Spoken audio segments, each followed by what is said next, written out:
Excellent. Hello and welcome to this week's episode of the GGG podcast. I'm Paul and I'm joined over here by Phil. Phil, how you doing? I'm doing pretty dang well. It's been a crazy week, I feel like, since our last show. Not in terms of news, but in terms of the fact that you and I actually got to play a game together. Yes, we did carve out some time, got some lethal company in. So that was a lot of fun. Obviously, I think, when did it come out? Did it come out like 2 months ago, I want to say now? Yeah, it's a tough one to say because it's one of those games that I feel like could have existed for several years or several months, like Among Us, and then all of a sudden blew up online. Right. But I feel like since just before Christmas, I've seen footage of this game. So Yeah.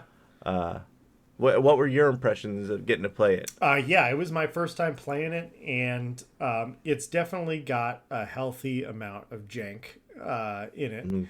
But it's a lot of fun. It's just one of those games, and I see more and more of these games trending where the game is not this super well-polished thing, but the gameplay is reliant on, well, you gotta work together with your friends. And, it's surprising how much fun that can be under the right context. So I thought I thought it was a lot of fun. I thought it was very scary. I love the proximity chat.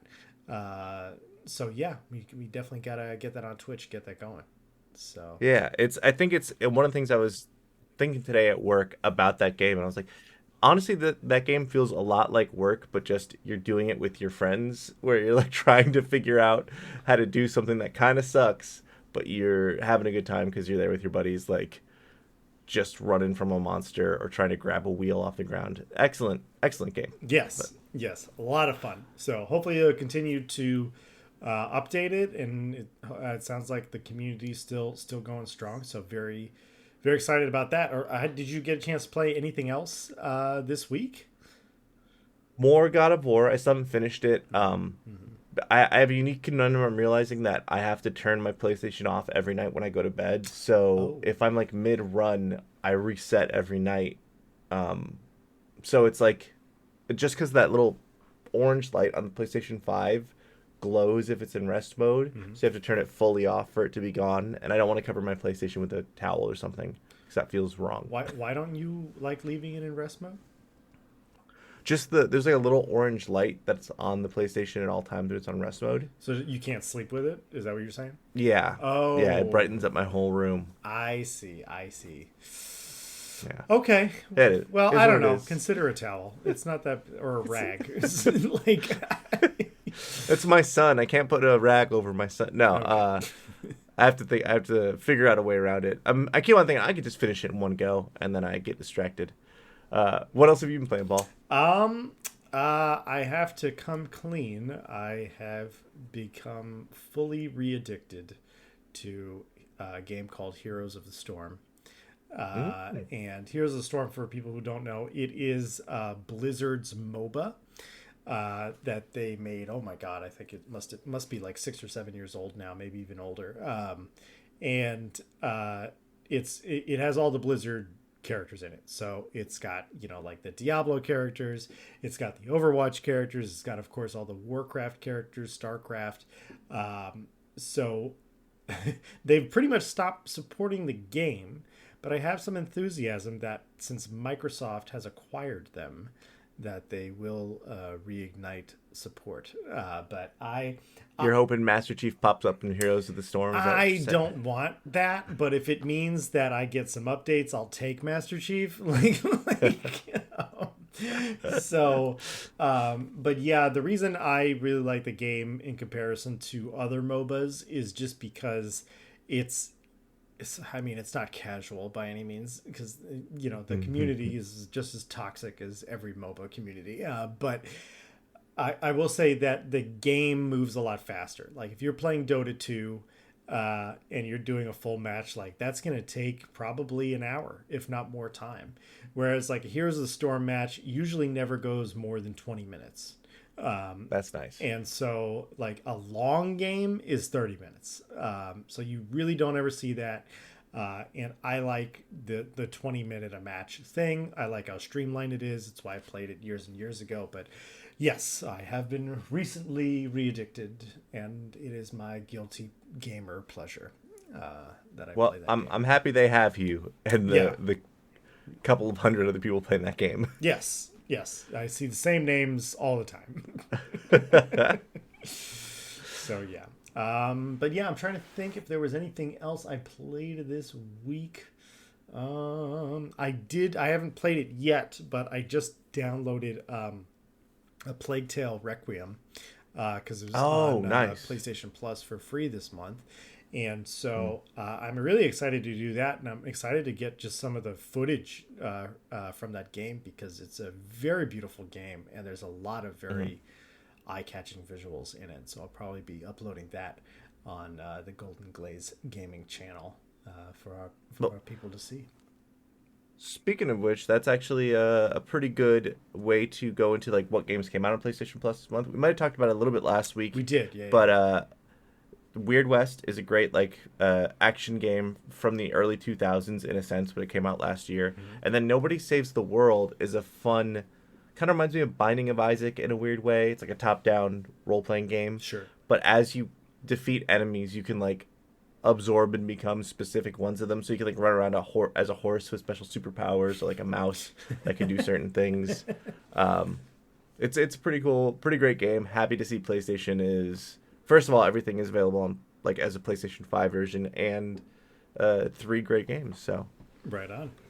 Yeah, that's awesome. Yeah. All right. Well, without further ado, let's get into what's going on this week. So last week we really didn't have any major game releases to talk about, and this week it's kind of still the exact same vibe.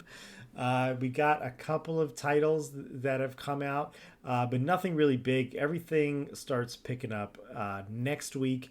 Next week, we're going to be getting the new Prince of Persia game, as well as the Last of Us Part 2 remaster, which is available for pre-order now if people are interested. I saw that Naughty Dog is loading up all of their social media with advertisements for the game.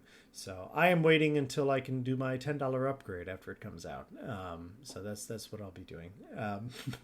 But yeah, I looked for the $10 pre-order because I saw the pre-order available on the PlayStation Store, and I was like, oh, let me just go give them $10 right now, be able to play when it's done. Nope, they're gonna probably make us wait till the day it comes out, which is fine. Yeah, it's $10. It's fine. Whatever. It's fine. Whatever. But a game that is going to be coming out the beginning of February, that is the first news topic we have here, is that Helldivers 2 had some information revealed today. They got a PC trailer. So they revealed what system requirements you're going to need to be running Helldivers 2 on your computer, as well as revealing that there will be crossplay between PlayStation 5 and PC, which for me was a huge win because this is something I was wondering about since they announced the game. I was like, I really want to play it on PlayStation, but I know that my friends are probably going to get it on PC. And so knowing that there's crossplay there, and now that PlayStation has has Discord, it makes it really easy to play with everybody. So yeah. What do you think of Helldivers? Do you want to go over the specs, Phil? Do you want to give us the numbers, Totally the hard juice for the guys who want to run it at 400 frames a second? Or there's definitely a couple things that pop off on looking at the list that I'm like, oh, okay. If you want to play it on Ultra, which is 4K 60, you're gonna need a 4070 Ti. So like the mid range of the 40 series NVIDIA graphics cards, which is not inexpensive to get. No. And then additionally, the game storage is 100 gigs solid state, which means like even if you have a PlayStation, I'm assuming it would be something similar from PlayStation and PC, but you're going to need to free up a considerable chunk of your SSD memory, which is good because that probably means no loading. The game will be operating pretty quickly. But it is a little bit like, wow, that's a lot for a game that at least the previous Helldivers was kind of like a simple game. Yeah. Although it looks like they're doing a lot to change it. I don't know. I'm excited. However, if you want to play at performance, which is 1440p, all you need is a 3070. So kind of the last generation of Nvidia cards. Even though saying that sounds weird because I know the 30 series. I got a 30 series. Like, you know, it's like, don't talk about it like it's old. It's not old. It's still almost $1,000 to get that thing. Yeah, boy. But the Nvidia the minimum that you need is a 1050. So pretty old graphics cards. If you get any computer almost out of the box, that is a PC and not a Mac, you should be able to play Helldivers 2, which is good news. There was some stank on Mac right there. Some stanky stank. Once they let us play games, I'll enjoy it. I don't think that's their goal. Yeah. Maybe Flash games. So yeah, pretty standard graphical requirements. I mean, I could lean into my need to complain about graphics and how they're not getting any better, but for whatever reason, I have to keep buying new graphics cards. So I don't like that. But I mean, this is pretty much an industry standard, so I'm not gonna isolate Helldivers when everybody else is doing it. So. Yeah, and I feel like most things, when you try to run them at 4K 60, it's amazing that the PlayStation and the Xbox can do it on TVs. But most computers, you need a 40 series to run something that came out in the past 2 years at 4K, which I don't have a 4K monitor, so I'm very happy with. It seems like it would be a big investment to get the 4K monitor and then the graphics card. So if you have money to burn, you've probably got all of it already. Yeah. All right. So let's press along. So I was looking for stories today, and I went to IGN.com, as one does when one is looking for gaming news, because who's bigger than IGN when it comes to gaming news? No one. And so I clicked on IGN, and right on the front page of IGN was, "We've played the Suicide Squad Kill the Justice League, and we don't like it." It was just like, ouch. What a name for an article. I played this game. I don't like it. Sorry. I'm just wow. I put more thought into our podcast episode names than they put into that. This poor game, and not to get on their side, but I feel like it is a punching bag. Everyone's like, oh, everyone kind of hates Suicide Squad, right? Let's throw a few elbows in this one. It'll be fun. They're just doing it because they can. Yeah, I'm not trying to bash on Suicide Squad. Honestly, I think the game looks fun. I don't know if it's for me, but I think that what it honestly reminds me of that no one seems to be talking about is it looks like Crackdown on the Xbox. And I don't know if people remember that game. I know there's a couple. I think there was a Crackdown 2 and a Crackdown 3. But that's what the game looks like. It looks like you are a superhuman person and you are running around the city defeating bad guys, and that's the shtick of the game. And so I think that's fine. But yeah, IGN really specifically, I believe that the previewer and author of this article was Destin Liguri. And he's someone who has played a lot of Destiny. He's a big Destiny fan. And this game is very similar, of course, to Marvel's Avengers that we talked a lot about on this show. Or not a lot, but some amount. And we've talked more than most people have talked about Avengers. Let's put it that way. To the mere fact that we mentioned it. Yeah, obviously this game works very similarly in that, you do a mission, you get loot, you destroy the loot for crafting materials, you're trying to make a build with King Shark, and then you got to make a build with Harley Quinn and whatnot. And for whatever reason, actually, I know what reason was. Destin Liguri, the IGN writer, he was essentially like, I don't like the premise of this game. That's what his problem with it was. And I think that's fair, but if you don't agree with the premise of a game, I don't think you're the one who should be playing it. You know, like he was like, oh, he made it was a 9-minute video, an article. You can go and read it. And he was like, I had trouble morally with the game because they put a bomb in Poison Ivy's head, and in the game, Poison Ivy's a kid. And I'm like, yeah, that is weird. That is a little uncomfortable. I get that. But this is the Suicide Squad.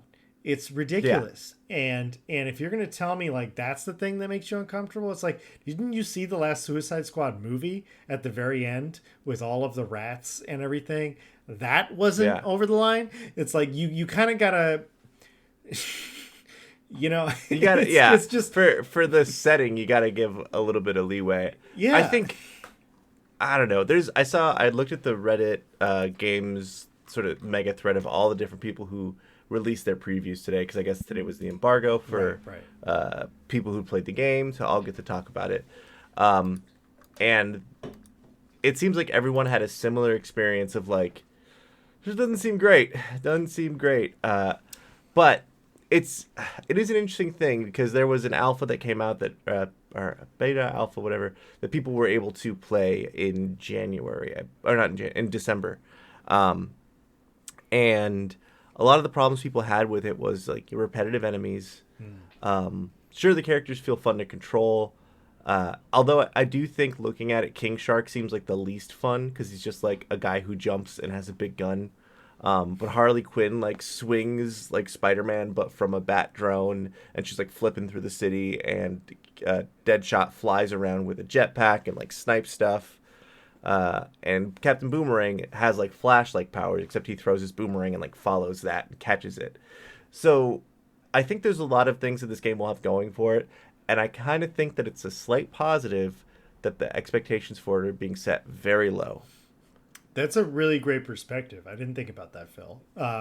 Yeah. Like, again, like, I don't know if this game is for me, but I'm not looking to actively hate it. And like, if the expectations are low, that's probably a good thing, you know.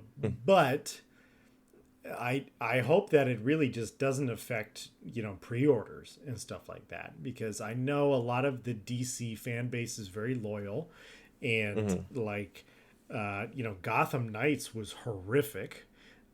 In my opinion, and like, they don't need another, you know, bummer of a game. As far as like what IGN says, like, yeah, I don't really love the premise either, but he's kind of acting like it's not like it's an original premise. It's like, Brainiac made the Justice League evil. That's never been done before. It's just like, yes, it has. What are you talking about? Like, it happens all the time. It happens all the. There has already been a video game in which Brainiac has made the Justice League evil. So it's not even like crossing into a new media. So I have a couple of like, I have like a little bit of some compunctions with it. Although I want to remain hopeful on Suicide Squad. I don't like the idea that you're killing the Justice League. And I don't like the idea that this is the first time we see the Justice League from the Arkhamverse, and we're immediately like put, to quote my more hood side, popping a cap in they ass. So I don't love that. Like, this is the first time we see this Superman that we like kind of have heard little bits about, and that he's like evil Superman.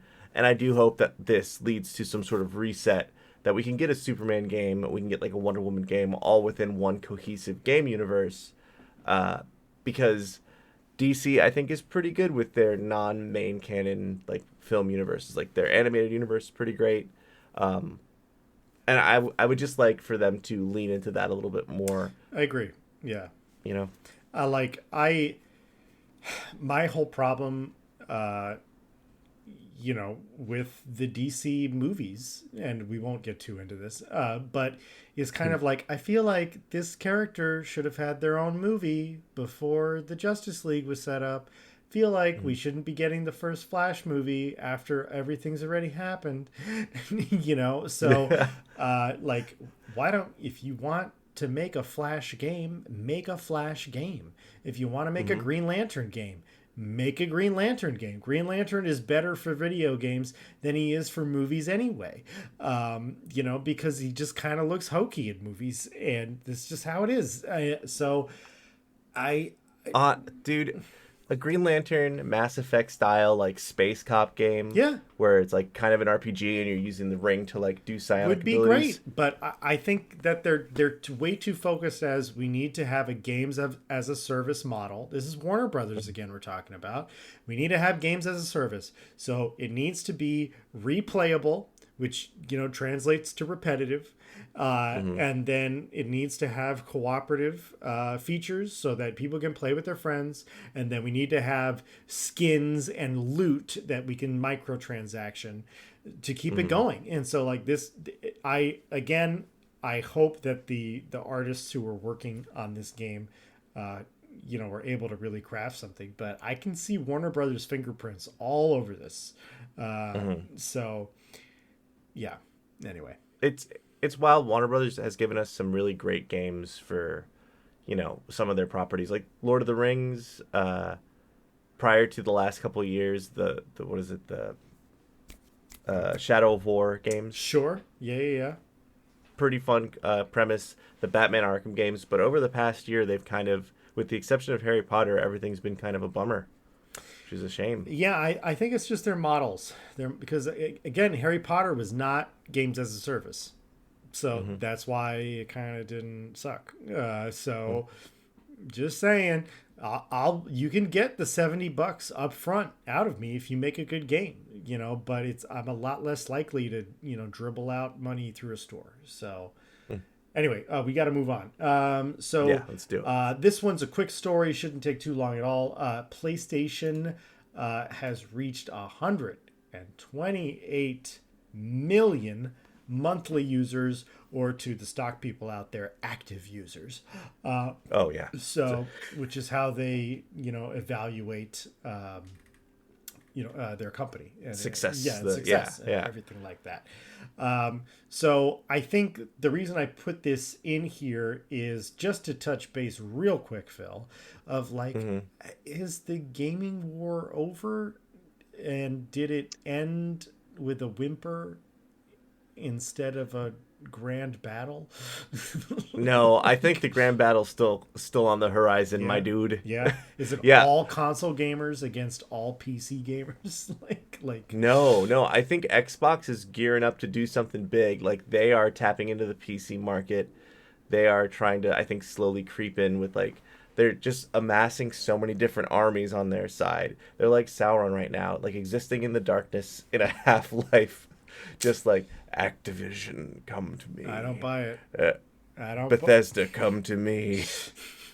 Now sit down and don't do anything. You're going to sit right there, and you're going to look nice. You're going to look great. Make some you're going to look excellent on my shelf, and you're going to make absolute garbage. You're not going to do anything. I think that they might, but PlayStation, it's weird and surprising that after the PlayStation 3, when they told us to just get a second job to buy their console, they're actually the good guys now, where they're saying like, hey, so we're going to not do games as a service. They canceled the Last of Us game. They're kind of going all in on these single player experiences that are more premium. Hey, you could spend $100 on this one game to get the season pass and the special edition, but it's stuff that we want to buy now because they've got that like content and quality. And I think at least having that ensures that people have to own a PlayStation. If they want to play Spider-Man, if they want to play God of War, they have to get into the market. And then that kind of just invites them to, well, try PlayStation Plus because there's some cool stuff on there, rather than trying to get everywhere and then get you as many bad games as service as you can, which is, I feel like, Microsoft, Warner Brothers way of doing it.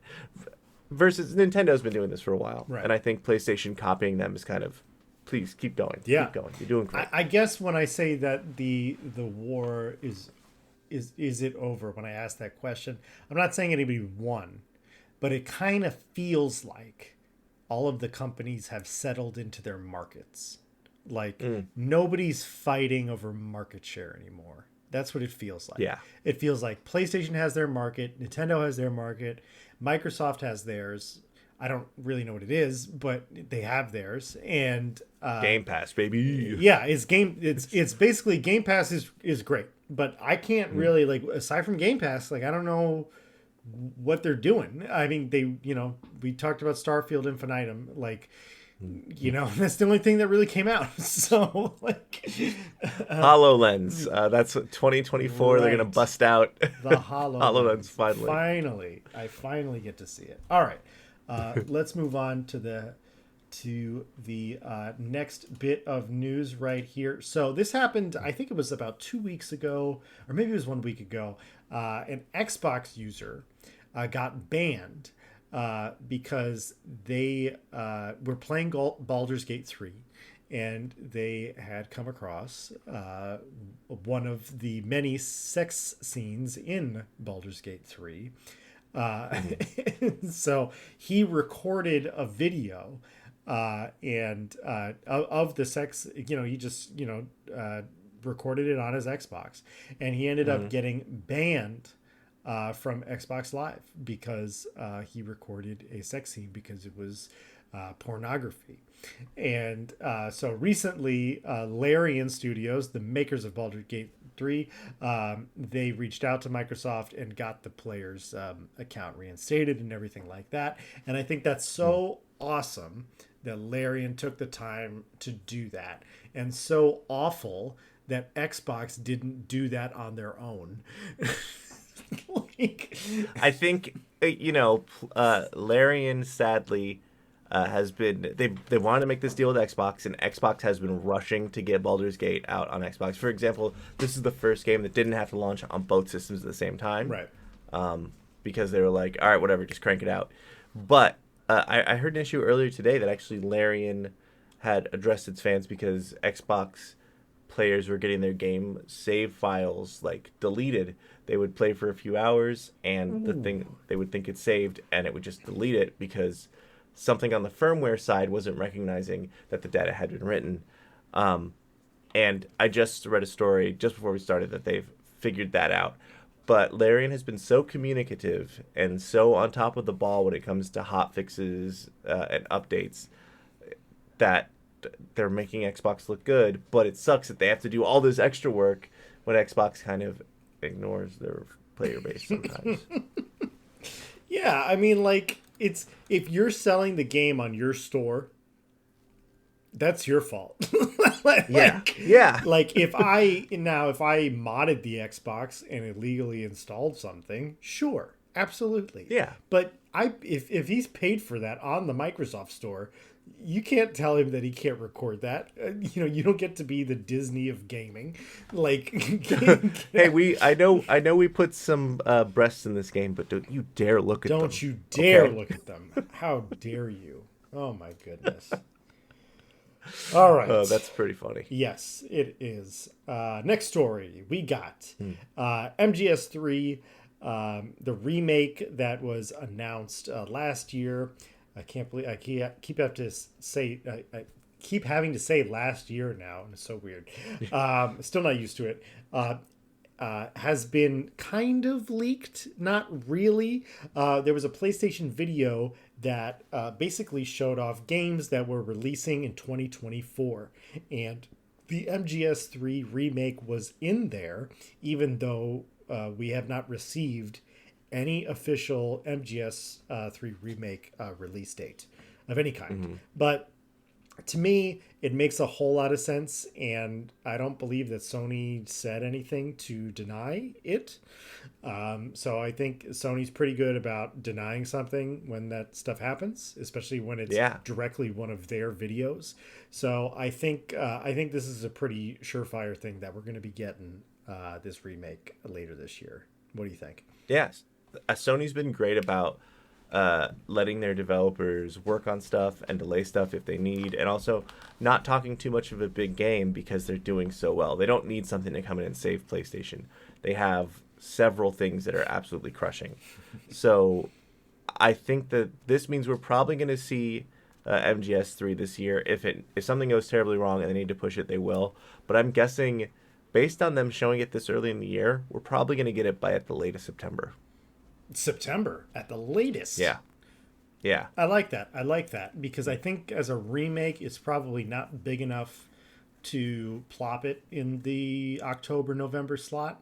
So I think Hmm. September is a great time for it. I think that's a very good prediction there, Monsieur Thank you. Thank Phil. you. Um, could you do this next story for us, Phil? Absolutely. This is the one that got me most excited today. I was walking through a Target. I saw this new star on my phone, and I went, "Oh my god, it's time!" Palworld, which is a game that I feel like the day before a lot of people don't believe actually exists, but probably with some more credit behind its name. It's basically Pokemon in a 3D environment. I think it's built in Unreal 5, but Like with that. guns. Hmm. So you have your Pokemon, you fight against other Pokemon and capture them, or you fight against other pals and capture them. But while your buddy is like flying around and attacking the other one, you're running around with an AK-47 just blasting the sucker, trying to reduce his HP.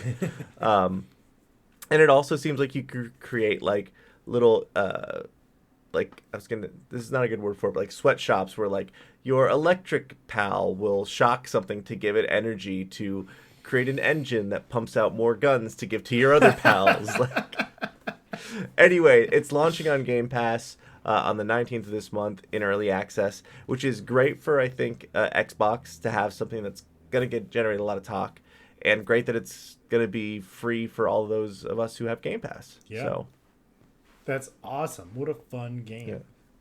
Please play that and tell me what yeah, you think. I will. I Please, will. please, please, please, please. That sounds so much. That we got. That's some good video content right there. That's Right? yeah. Come on, love it. All right. So our last piece of news before we let's see before we move on into our main topic this week. So SAG-AFTRA, and for those who weren't aware, they were the union who was striking, the entertainment union.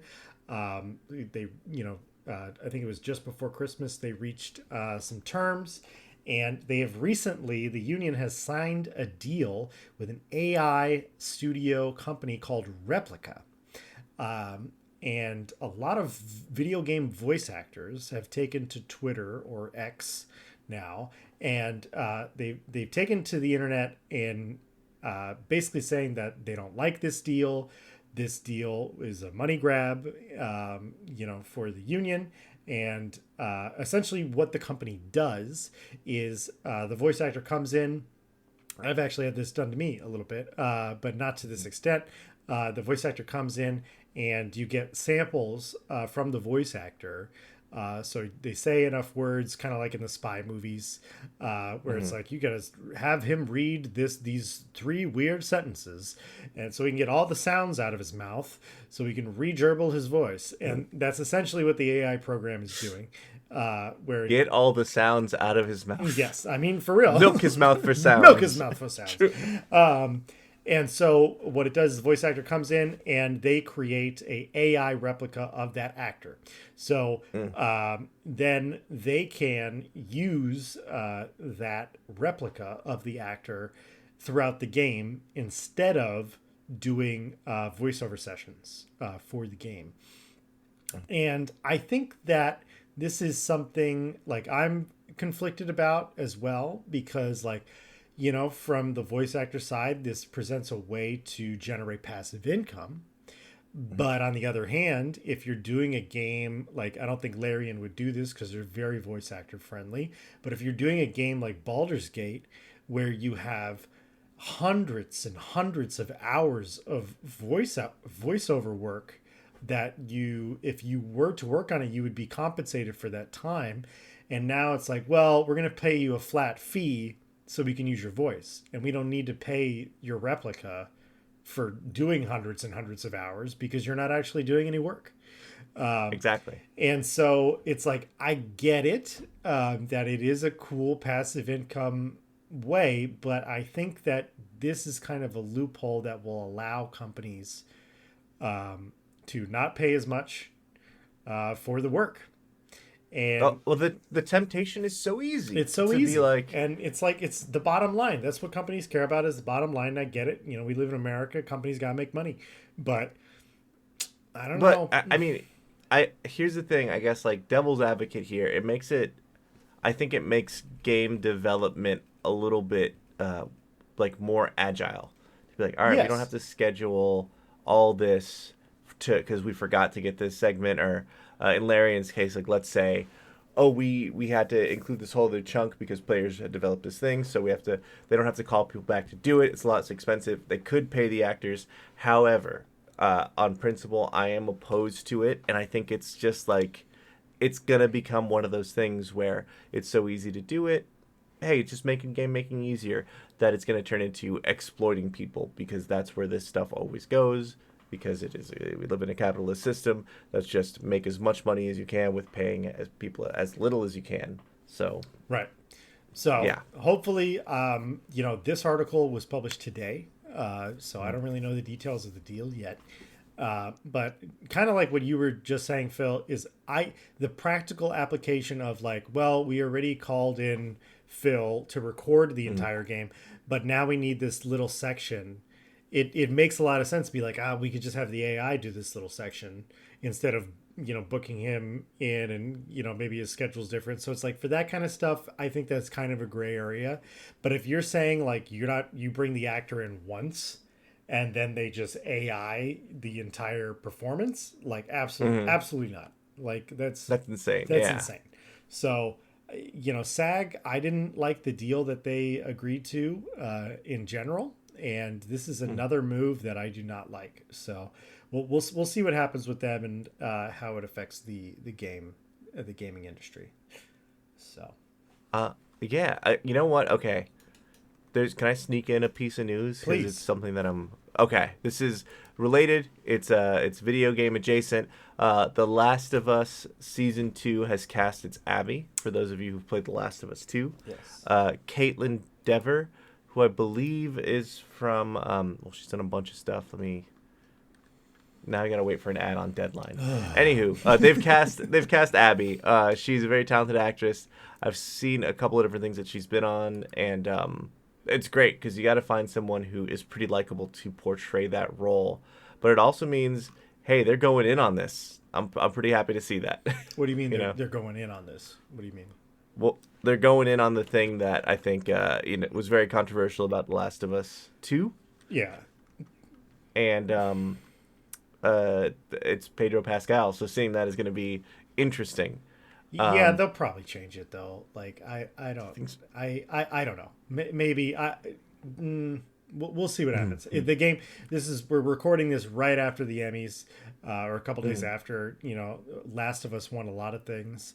Unfortunately, Pedro Pascal did not. But Nick Offerman won an award for it, which is like. And here's another little tidbit of news off of that. They had a side Last of Us show pitched. HBO had it pitched where it was about Nick Offerman's character and them, and it's a show, I had heard of it's a show about them and just going through their life. That'd be a great way to have Joel pop up a few more times. Exactly. You could do some guest stars. Yeah. Caitlin Dever was in No One Will Save You. Great movie on Hulu, like about aliens. There's almost like no speech the whole time. She's really great. And then the movie Booksmart, and most recently Ticket to Paradise with George Clooney and Sandra Bullock. If you want to go check out her chops before she becomes the golf club wielding Abby of The Last of Us. Okay. All right. Do you have something else? Let's get to the main topic then. Let's get to the main topic. All right. Let's do it. For this week, Phil and I still got a lot of this New Year energy going around, and I don't know, for those people out there who are trying to do New Year's resolutions right now. I know I'm trying to do some New Year's resolutions. So maybe some of us are being successful, maybe some of us aren't. Maybe who cares about New Year's resolutions to live your life? But what we have compiled is kind of not resolutions, but more of a wish list of things in an ideal gaming world. What would possibly happen this year in 2024? By the end of this year, what are some things that would make our inner gaming hearts sing to the mountains? So I think what we're going to do is, Phil, we'll go back and forth So do you want to get us started with one of your wish list items? Totally. Here's okay. So before I get started, I just want to say we didn't want to make it predictions because that feels like we could be wrong very easily. However, I do want to reward us if we get these right. So I say Sure. for every wish that we get right, we get a star. Like we've Okay. wished upon a star. All right. And we'll see. We'll see who's got more stars by the end of the year, bro. This is a game podcast after all. So it's got to be points. Yeah, exactly. We gotta. Yeah. So here we go. My first prediction: if we overlap, whatever, we both get stars. What happens? Switch 2 launches in 2024, or my wish. Okay. And within a couple months, a major Nintendo game, like one of their main IPs, either like Pokemon Arceus, a new 3D Mario, something launches within 3 months of the Switch 2. That's I would love that because it would have as like a launch title. a reason. Yeah, a reason for us to get the Switch 2. Well, what is the launch? Is that the launch title or is that not the launch title? Because you said 2 to 3 months. Like, oh, I mean, like, I guess within the launch window, within that quarter. Okay. Something major to bundle in with it. Yeah. Any wishes you have for the Switch 2 specifically? Backwards compatibility. That's the only thing. Oh, and less stick drift. Drift. That would be the dream scenario. Maybe if you pay for the more expensive version, it just has better handles in general. They're just completely different. Yeah.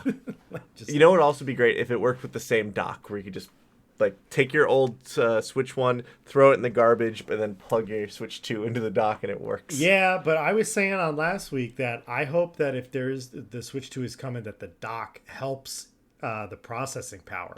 Or that would be great. Or just something, and you'd need a new dock for that.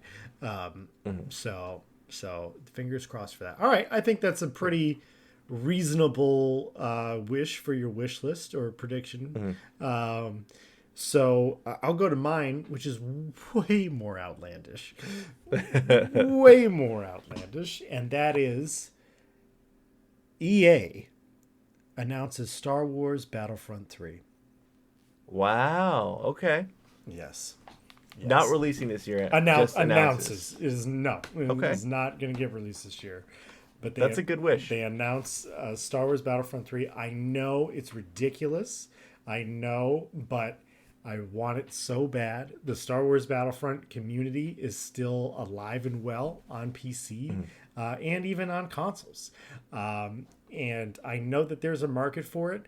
I think you just need to ease up on the microtransactions. And I think they kind of got the picture there. But I would just... Yeah. I would love to see it. I think you could do a lot of things where you add a lot of new content. Obviously in Battlefront 2, they added, the new trilogy, and they added the prequel trilogy into that game. And that was great. But I think, where can the game get bigger? Well, you can put Clone Wars stuff in it. Well, you can add specific Disney Plus shows. Like, you can add Mando as a playable character for the New Republic. Or, you could have Grogu floating around using the Force. Why not? You got to play as BB-8. If you're going to play as BB-8, let me play as Grogu. Why not? You can throw in Ahsoka. Get some more female characters on the roster. I think... I don't really think it's going to happen, but dear God, do I want it to happen. And that game, Star Wars Battlefront 2, is now such a great game. It just wasn't when it released. But yeah. I would love to see them actually release Battlefront 3. Because if you remember the original Battlefront trilogy, they were working on Battlefront 3, and then it never got made. And the exact same thing is happening here. And I'm like, this cannot happen again. It cannot happen again. So... I'm going to go with my next one here, which is before the end of the year, probably at the Game Awards, a teaser of what will be The Witcher 4. I like that. I think it's a bit early, but it's my hope that they've had their time with working on Cyberpunk. They've got a whole year to like get some stuff going, just even get some concepts, and then give us a little like maybe minute long where we don't know what it is. What's this fantasy game? What's going on? Wait a minute, is he making signs with his hand? Is that two swords? Oh, it's Geralt. So yeah, that's that's the dream. I would love that, but haven't we already gotten a teaser for The Witcher 4? I don't believe so. I think, like, didn't we see like a snowy medallion, and it was basically like their confirmation we're working on another Witcher game. Well, I guess I would want a little bit more like video. Like, yeah. Okay. Yeah, not gameplay, not even an engine footage, but Witcher 4. A title. Yeah. Okay. All right. Yeah, I would love that. I think it's been long enough, and I think you're really right. I think they're not working on Cyberpunk anymore, so it's yeah. I bet they're excited to move on from that nightmare. They did great work fixing the game, but it must have been a lot of hard work. So, all right, yeah, I like that one. I like that one a lot. All right, I will move back onto mine. My next wish list item is that Phil Spencer announces his retirement. Mm-hmm. This is not going to happen. Not till he acquires Nintendo. But I really want him gone. Again, I'm someone who's like, I'm rooting for Xbox, but I don't really see them doing anything. And every news thing that I have heard him say over the last couple of years has been just anti-gamer, anti-making games. How can we buy more things? How can we acquire more things so that we can just buy the people who do the work instead of us doing the work or committing the resources to doing the work because they don't know how to do that. Because like, look how much money they spent on Halo Infinite and look what they got out of it. Like, this is crazy. They spent hundreds of millions of dollars, and like, so I don't want him fired. I don't want him dead. I want him to retire or go work somewhere else. Go work in an industry I care less about because you do not have a mentality. He leveled the plane. He leveled the plane. What does that mean? I'll give him that. What does he level the plane? Because Xbox One came out. You remember the terrible press of the... I can't remember who the CEO was at the time of Xbox. And he was like, well, if you want an Xbox that doesn't connect to the internet, get a 360, you dorks. He's level... I think he's done... He's created enough goodwill for Xbox that was like completely gone after the Xbox One and like with the Kinect bundled in was all announced. Yeah. I think he has done a lot in his time, but it is also time for someone to just come in and be like, all right, we've got like a base here. Let's build as opposed to just like building out laterally and acquiring more things. Sure. Absolutely. So yes, I hope he moves on. I hope he gets hired somewhere else, some other Fortune 500. Yeah. But yeah, I want Microsoft to make things. What a surprise. Especially because they are almost one of the biggest companies in the world now. I don't know if you've been keeping track of them, but like they are one of the biggest companies in the world. So wow. It's a little laughable that they can't, with all the resources that they have, that they can't crank out some good things. So yeah. They're supposed to be the software company too, so... Exactly. You know. So, all right. Your next wish list item. My next one. Okay. We talked about it a little bit earlier in the episode. It relates to DC Suicide Squad, but basically, DC will announce a game that everyone actually wants in light of Suicide Squad.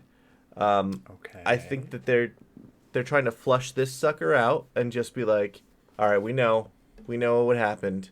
Here you go. Now have a Superman game. Like, we're actually going to make it. It's going to be good. We got, like, the old team behind Rocksteady. You're going to love it. Or, I don't know. Hell, even a new Batman. Something that's just, like, something we actually want. And not the Suicide Squad. So, and not okay, so, wait. No. What is something you actually want? Lay it out for me. A Superman game would be great. Okay. The Green Lantern game that we talked about, like Space Cop Green Lantern game. Yes. Excellent. Yes. A Wonder Woman World War One game, like where she's, or I don't even know, something like that we haven't necessarily seen, but could all be placed within the same universe. Sure. I doubt it will happen because I know there's a lot of shakeups at DC, and there was even talk of like James Gunn incorporating the games universe and the movie universe to all be like kind of coinciding with the actors and the events. I doubt that that's going to happen. I've heard they've kind of backed off that a little bit, but I think they need to like do something to come back from what Suicide Squad will most likely be based on its early coverage. Yeah, I agree. I think a Superman game would be great. I think a Wonder Woman game would be great. I kind of have a hard time seeing, like, especially with the Superman game, the problem I always have with Superman is like, how does he take damage? You know, like how does the gameplay work other than you can smash the environment? So that would be interesting. I think Green Lantern for me is a great one. Because I think you could make really interesting gameplay that's kind of unlike other superheroes gameplay. And then I would also say The Flash. I don't no game has ever done like a speedster gameplay well, ever. Yeah. It's always this really weird like CW Flash thing. And so like, or in Suicide Squad, you can see the Flash being the Flash, be like, it'd be great if I could play as that guy and not Captain Boomerang. That would be cool to do. No, it's like a single player Flash where you had to like, you know, even just sequence things. Yeah. Like even something that was on the board of an indie game where you just had to sequence like a series of events to happen correctly as the Flash. So you're like puzzle solving. But okay, here's my pitch for a Green Lantern game. You're in space and you're operating as one of two Green Lanterns. And you can do the active like Grand Theft Auto switch between them. You could have one person on one planet and then like zoom out and hit Guy Gardner on another planet and come back to Jon Stewart later. But like one of them does like more shields and damaging, the other one like creates guns and all that type of stuff.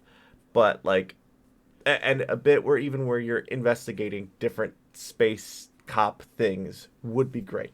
They've flirted with the idea of space cops for Green Lantern forever, and they've just never done it. So yeah, like what if you could even like have it be kind of like an action RPG?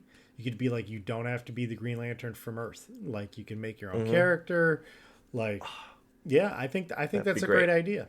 You know, they'll probably make it into a 4-person cooperative game. With games as a service and a battle pass. So,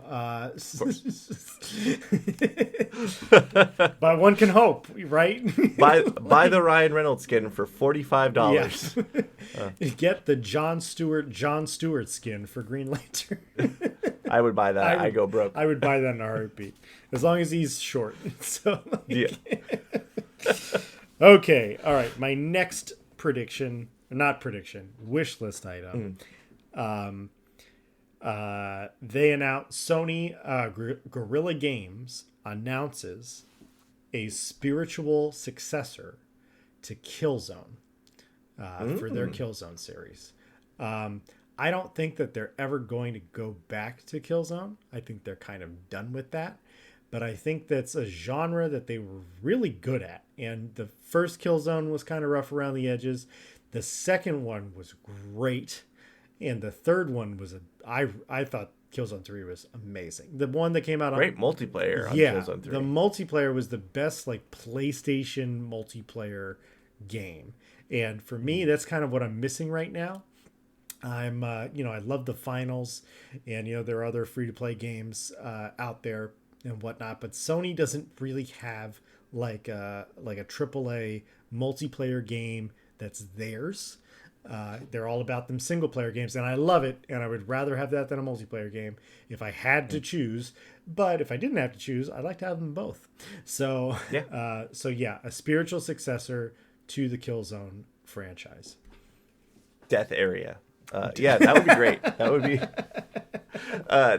They've been working pretty much on Horizon nonstop since they got the opportunity to, which is great. But Killzone and that whole like they put a lot of work into that world.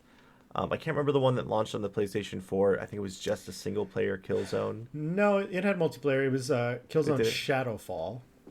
Shadowfall, Um, the beautiful game, It was gorgeous. but It was, it was amazing for the technology when it came out. I think it came out in like 2012, and you go back and you look at the graphics, and you're like, "Oh my god, this was for 2012. This is amazing."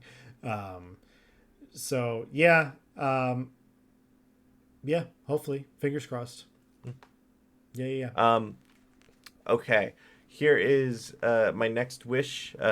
Down to my second to last one here. Okay. Quidditch game gets a release date. Like I know that they've talked about it a little bit, but actually no. Quidditch game comes out in 2024. That's my wish. It's not. I'm not trying to hedge it too much. I want Quidditch to come out this year. I know it will likely be free to play. I know it will likely be kind of problematic. I just want it. I want. Do you remember the Quidditch game that EA made for like the Xbox? I Probably can't. 360. I can't say that I know I played Quidditch in like the old Harry Potter games. I don't know that I played it that like a standalone Quidditch game ever. No, I don't think so. It was called Quidditch World Cup, and it was you just played as like different teams, but it was made by the sports wing of EA, and it was pretty fantastic. That's awesome. You could do tricks on your broom while you, like especially after you scored goals and stuff. You could do like spin moves. Yeah, really excellent. But that's just a simple one, Yeah, I'm sure WB will gum it up. I but I want it. Well, yeah, but I think that's great. I'm trying to like, how did that game work? Because like, did playing any other position other than the seeker feel meaningless? No, Like, I feel like they didn't even have so you could switch between players. I think it was like maybe 4 players, but most likely 2, one on each team, and you would just switch between roles. So once the snitch showed up, then you could switch to your seeker, but you could also just score so many goals that it was like impossible for the seeker to catch up. okay. So, Yeah. but it's 150. So it's like 15. Okay. 15 goals. All right. All right. I think that the Quidditch rules could use some adjusting, but that's just me to make it more competitive. Much of Harry Potter's lore could use a little bit of adjusting. What are you talking about? Okay. Well, this is my last wish list item. And this is a deep cut for me personally. So a lot of EA requests. This is another EA request. So I would love Lord of the Rings, Battle for Middle-earth 3. For those of you who are not familiar with Battle for Middle-earth, it is a deep cut. You don't feel bad for not knowing about it. It is a real-time strategy. It's top-down. You control armies. You make armies. In the original one, you played through the campaign of Lord of the Rings. In the second one, they had a campaign in the north that was going on. You could play as the orcs. You could play as the dwarves, the elves, Rohan, Gondor. You could do all of this stuff. And this is all to say that I really, really miss a fantasy RTS that is not overly complicated. That is not Total War. And there's nothing wrong with those games or Total Warhammer for the people who are into that. That's There's just a lot going on in them. Look, that's totally fine. It's your genre of RTS, but I feel like the more arcadey RTS just doesn't really exist right now. And the closest thing I have to it is probably Age of Empires 4. There's a Microsoft product I like. So Age of Empires 4, and then it's like StarCraft 2 is next on the list, but it's like, when's the last time StarCraft 2 even got an update? And so I like RTSs. I like fantasy RTSs. I grew up with Lord of the Rings, where you could have like a troll swinging through a bunch of guys. I loved playing like skirmishes on like the Helm's Deep map and the Minas Tirith map and all of that stuff. And to see a game like that fully realized with the technology that we have now, where they can actually do those great cinematic battles justice, like, please, EA, make some games that are not sports. Like, make Quidditch, do what Phil wants, but like, make some games again, please. Yeah. There is a vacuum with we scared you away, and now you're like, I don't want to do it anymore. I'm just gonna make FIFA. I'm just gonna rebrand it. And so like, yeah, anyway, so that's my last one. I need an RTS. Imagine, I love Lord of the Rings. Imagine AAA budget in terms of like, you can zoom in real close and see that troll just like smashing through Rohan riders. Yeah. But also that isn't so overly complicated. That it's something that is like approachable, but you can create these beautiful and like crazy moments from Lord of the Rings. I would be so in, you know. Yeah. A big thing that the game did that other RTSs of that time started doing that's like different from Age of Empires is like every time you created a unit, it was a little like squad or battalion of that unit. And so if you built one soldier, it was really 15 guys in one battalion or whatever. And so that made getting bigger battles going a lot easier and more feasible than this. I'm actually cranking out one soldier at a time, like in Age of Empires. Individual. Yeah. So. Okay. Well, I guess last wish here for me. We get a new AC this year, and I'm saying a new AC being the Japanese game that we've been promised for years, because I think it's been so many years since Valhalla. It's time. Or a remake of Assassin's Creed 4 after Skull and Bones happens and we all want what we actually want, which is another pirate game. Yeah, or you just make Assassin's Creed Black Flag 2. That's what I mean. Like Black Flag 2 would be so good. Does that guy die at the end of the game? Do you know? I think he dies in he's the father of he's the grandfather of the guy from Assassin's Creed 3, which is weird. Right. So we know that he dies, but we don't know particularly when. It's like Connor Kenway or something like that. No. Connor Kenway. That's Connor is Assassin's Creed 3. It's Edward Kenway. Edward Kenway. That sounds right. Yeah. Something like that. Which is like a pretty dope pirate name in my book. Yeah. Yeah. I would love to see a new one of those or something with Assassin's Creed to give us that character or that series, that like type of game again. But that's it. Yeah. Simple. Yeah. I mean, if any of them, I'd say, yeah, you're definitely going to hit on the Switch and you're probably going to hit on Assassin's Creed. So the rest of our hopes and dreams, I don't know. But we rely a lot in this list on EA, which is surprising and also not probably a great idea. Well, I mean, there's room here. There's room. So EA, come onto the dance floor. Let's see if you learned anything when you went to anger management. That was two different analogies working at the same time. Okay, they worked perfectly though. Okay. All right. Well, we are over an hour, so we're gonna wrap it up there. But thank you for joining me this week, Phil. We had a lovely wish list. What a great idea! And if you liked it and enjoyed our podcast, please like and subscribe and share our videos and do all the social media type things. I got a notification from Google Podcast, if you listen to us over on Google Podcast, that Google Podcast is going to be going away and is going to be incorporated into YouTube Podcast. So I don't know if that's common knowledge yet. So if you use the Google Podcast app, expect that will change at some point. But yeah, Phil, thank you for joining me, and I'm excited for next week. I'm excited to play some Last of Us and possibly some Prince of Persia. Yay, new games. It's going to happen again. Oh my God. It's 2024.